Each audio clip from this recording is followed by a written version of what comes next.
Sa kabilang ng mga tropang matitibay, halata sa aming mata ang ngiting mga makulay. Yan lang ang isang patunay na kami nga ay matibay sa larangan ng mundo at pagsubok sa aming buhay. Ang isa't isa kilan may di naisip ang sumuko na istapakan ng iba, pero hindi pa rin nagpatalo, pinagpatuloy ang laban hanggat kami ay makilala. Hanggang sa ibang lugar ang tapang namin pinakita upang hindi alipustahin ng aming mga kalaban. May mga tropa ng iba na dati nang may pangalan. Pakiramdam mo ikay ligtas kapag kasama mo sila, dahil hawak nila ang iyong kamay kung ikaw may madapa. Pero bilang lang ang mga tropa na sa amin ay ganun, dahil gusto ka niyang hamakin at gusto kang ibaon.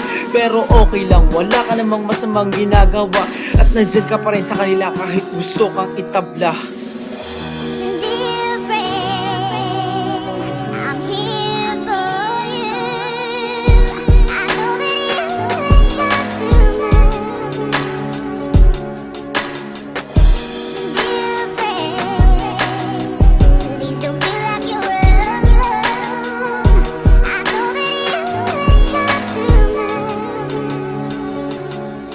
At kahit pa may problema, tayo'y magkakasama pa din, basta't buo tayong lahat at meron pang sasyatin para ibuhos ang hinanakit na ating natamo at hanapin ang sagot na gusto nating matanto.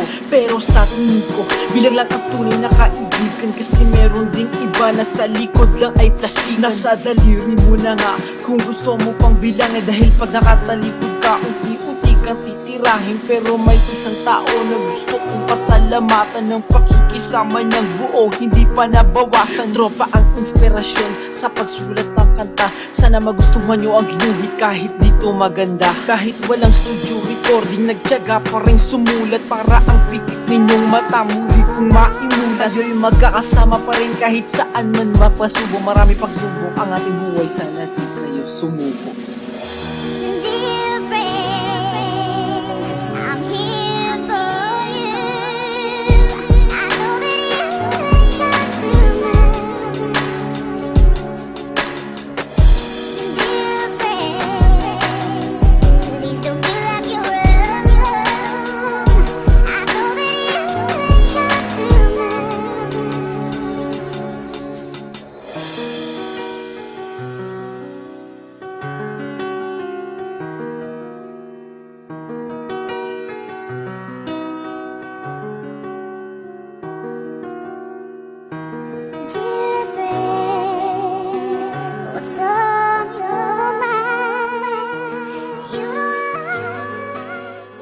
Putang ina, kulang yung beat.